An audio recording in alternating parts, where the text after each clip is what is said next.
I will be the first to say that I am not a warlord.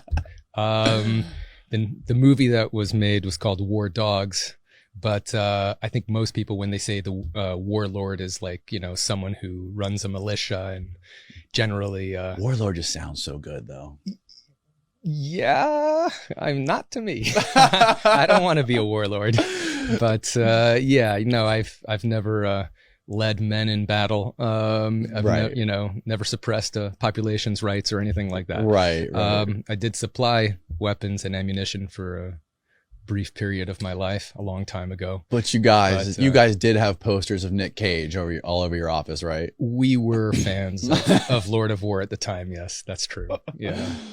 How did this whole thing start? Like, can you walk me through your childhood, meeting Ephraim for the first time? What was your guys' childhood like? Were you guys really like smoking weed all day, every day?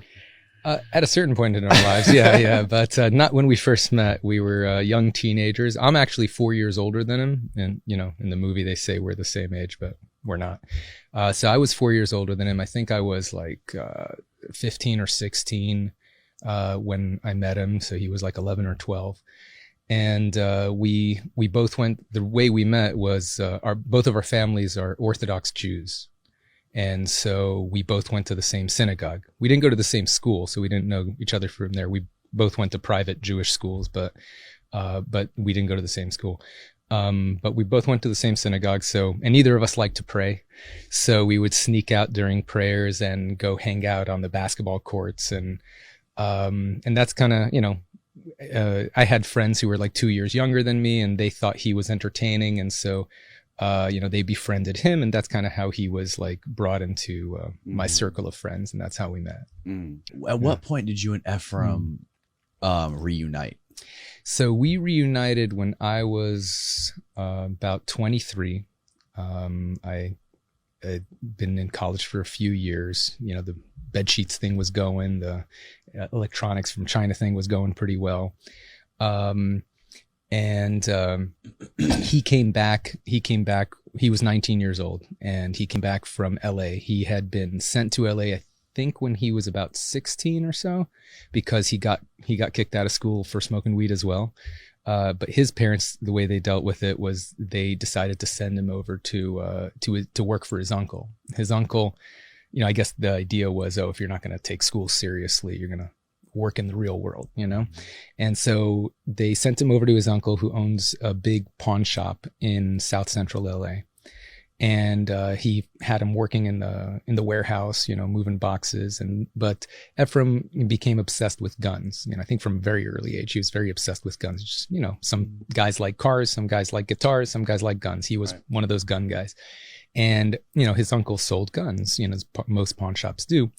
And so he just became obsessed with it, and he learned about every type of gun and like where it was made and like what the market was like, and, you know, how you could, you know, buy from here and sell to there. He started frequenting the gun forums, the gun boards, I think they call them. And, you know, started buying, you know, used guns from people, you know, under his uncle's name, and selling them, and started making like some profit like that.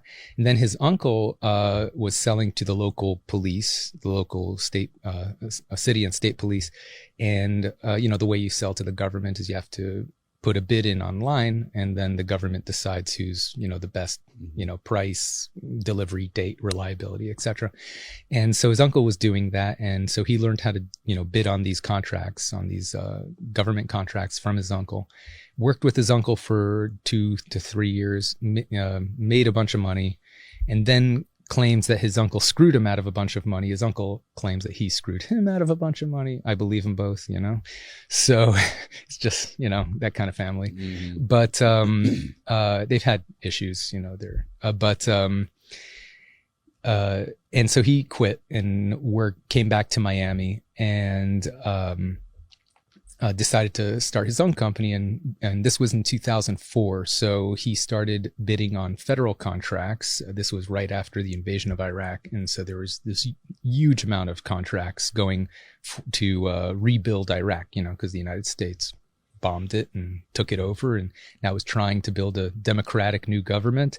And part of that is arming the their local police and army, and so they needed a lot of equipment to do that. And so they started putting out these contracts, and he started bidding on these contracts. And because he was so knowledgeable about the gun industry, he was very competitive, and he started winning a lot of these contracts, and multi-million-dollar contracts. How old was he?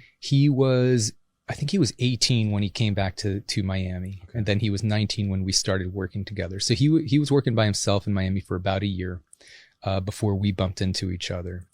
He came over a mutual friend's house to smoke weed. We were smoking weed together. He asked me, what I was doing these days. And I told him about the bed sheets, about the electronics, the SD cards. And he's like, oh, that's cool. That's cool. You're doing, you're finding sources, you're doing licensing, you're doing essentially logistics. The same thing. Exactly. He's like, you're pretty much doing what I do, but I'm doing it on a much bigger scale. So, maybe you can come work with me, well, I think you'll make a lot more money. And I was like curious. I was like, how much money have you made?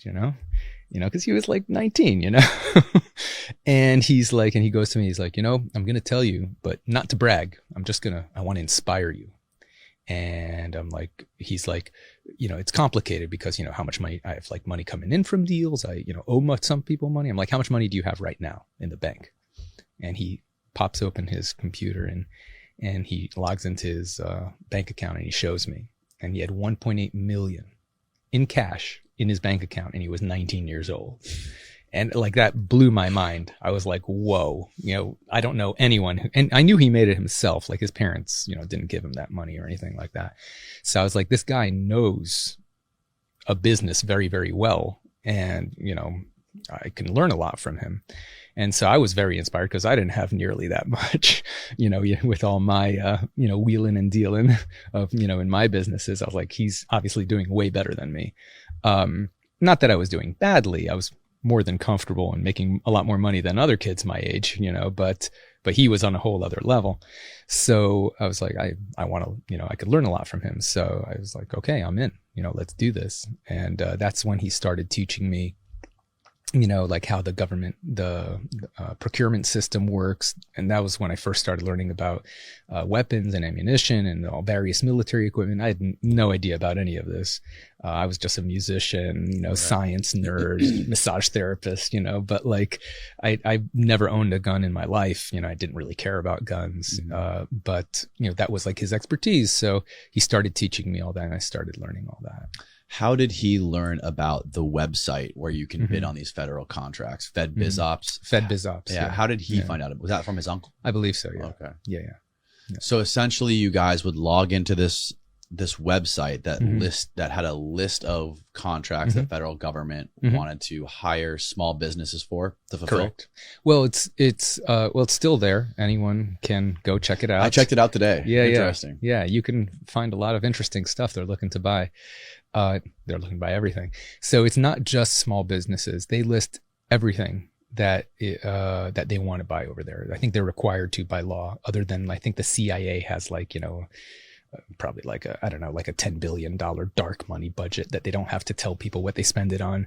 But for the vast majority of, the federal government's, I don't even know at this point, was it like $2 trillion budget, something like that. They have to list, and because by law they have to buy things competitively, because otherwise they're wasting taxpayers' money. They have to get the best deal for the taxpayer. So to do that, they have a website and they list everything that they want to buy, and they open it out for bid. Now, different things, depending on what it is, there's different rules, right? So like if they want to buy an F-35 fighter jet, there's only Lockheed Martin makes it, right? So that's what they call a sole source contract. They still need to list it on the site, in order to inform the public. Really? Hey, yeah, we're going to be spending this money on this. But it's not an open bid. It's not, you can't bid on F-35s because you don't make it.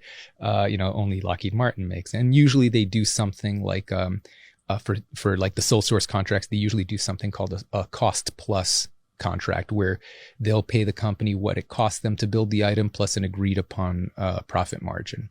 Now, NASA has run into a lot of issues with this, which is why a lot of government projects have a lot of cost overruns, because the companies have a big incentive to inflate the costs after they get the bid. After they get the bid, because the more it costs them to build, the more dollars they make, because it's a percentage of what they spend. So let's say they have a 2% profit margin.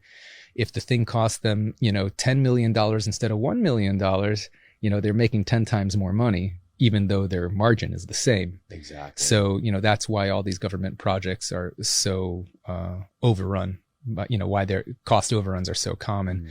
So that's for like sole source contracts. But for most competitive contracts, the way it works is it's kind of like eBay, right? They say we want to buy 10,000 guns, or 100,000 meals ready to eat, MREs, or boots, or whatever, fuel, anything. And they'll say we want these items. It has to have these characteristics. We have to have it delivered to this place by this time. Give us your best offer. And then all the companies who are qualified to bid on that can give them their best offer, and the government looks at all the offers and decides which one has the best value to the government, which is a combination of factors. Usually it's a combination of price, delivery date, reliability of the supplier, and then the government decides what's the best deal for them, and then they pick it and sign the contract to that person, and that person delivers, and then they collect their check and make their profit margin. So essentially, for a couple of 20-year-olds starting out, you can start a business, you can start bidding on some of the low-level contracts, couple $100,000, maybe a couple $1 million, right, and get your feet wet and slowly build a reputation for yourself for delivering. So actually the way they work is usually for contracts that are under $100,000 in value, they don't require what they call past performance, which is proof that you've done business with these kind of items before. Right. So because they feel like it's a small enough amount that they can roll the dice on people with no experience. And, if those guys have a better price, hey, maybe they can do it. And if they fail, then, the government it's not such a big deal to the government for $100,000 contract. But once you do a few of those, now you have past performance. You can prove that you've successfully delivered these items to the government. And now you could bid on bigger contracts, like $1 million plus contracts that require that level of documentation and proof that you have, the experience to do that.